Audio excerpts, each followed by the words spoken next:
The year was 1966, and America was in the midst of war. Despite looming social changes and the country still reeling from the assassination of John F. Kennedy, there was one word that resonated on the lips of all Americans. That one word was change. Change in the way that many people didn't want to see, with TV shows like I Love Lucy and Bonanza to force Scouse friends, revolutionizing the American music scene. And in the midst of all this, one small university was making changes of their own.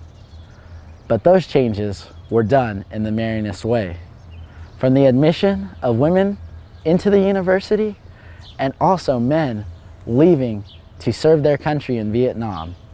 We take a look today and see how those changes resonated into the beautiful campus we have here today. So let's take a look and see just how the Marianist values have withstood the test of time.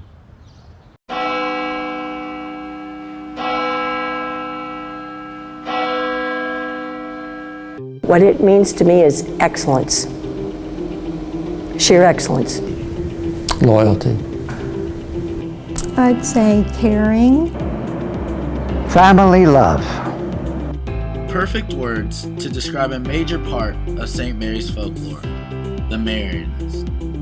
The impact their traditions have made has spoken volumes, both physically and spiritually, to the campus of St. Mary's.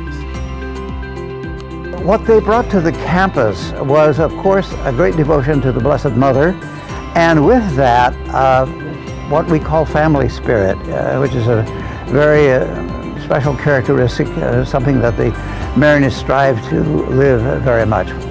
I didn't know at the time when I went to school here that I was being impacted by Marianist values. I'm embarrassed to tell you that until I taught the capstone course, I hadn't studied them. It is that loving, caring feeling that you need in your religion, and you need it in your family, so it all goes together. And St. Mary's helped Chuck McAleer start a family of his own when he met his wife, Anne. I went to St. Peter's of the Apostles school in Alamo Heights, and I went there in my first grade and my sixth grade. I sat next to another student in my geology class, and we looked at each other, and I said, you know, you look familiar. And he said, yeah, you look familiar too. I said, did you go to St. Peter's grade school? And he said, yeah, I did. Well, interestingly enough, he and I became close friends. He and I were in the same fraternity. And I ended up marrying his sister. And if it hadn't been for the fact that I came to St. Mary's and I sat next to John, and she was his sister, I wouldn't have been happily married for 49 years. But women were not always in the lives of St. Mary's men. This happened in 1962, making 1966 the first graduating class of women. This made for an interesting dynamic in the classroom, but one the women were ready for. Well, I went in there and I opened the door and there were a bunch of boys there, and then I closed the door because I said, I'm going to be the only girl in here. They said, we thought that was a boys' school, and I said, no, they were admitting girls for a while. It was very unusual, you know, to be only woman in a class, but it was, it was a good experience. I was in high school then at Providence. Of course, it was naturally assumed we'd probably go to the lake, or maybe we'd go to Incarnate Word. But when I said, no, I want to go to St. Mary's, the nuns who now have accepted, I still stay in contact with them, that was a little bit hard, that I was going to be one of the first gals that went to the all-male school. But the women acclimated just fine. And even for Patricia Britton, on the great snow day of 1966, where the men played a prank on her. One day in San Antonio, it snowed. I mean, it really snowed. Now, you guys know it doesn't snow much, and it didn't snow much back then. We being college students, even the serious science students, we ran out of Garney, and we started pulling snowballs together outside, right? Well, then all of a sudden, we see Brother Rudolph. Now the people who are hearing this will know who that was. Very strict, stern Marianist chairman of the physics department. He is lumbering down the hall, and we're in his hall in the physics department with all these snowballs. There was one bathroom, and it was a men's room. And the men, young men, put all the snowballs in my arms, and they jumped into the men's room.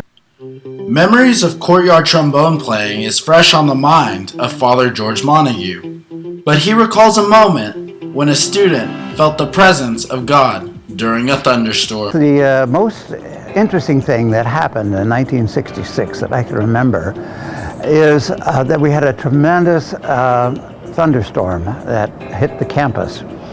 Now, one of the biology students, whose name was Frank, and I can't remember his last name, he was sitting in his room while the storm was going on, and it just so happened that Time magazine had just come out with a rather bold cover in black, all black, with red, big red letters, "Is God Dead?"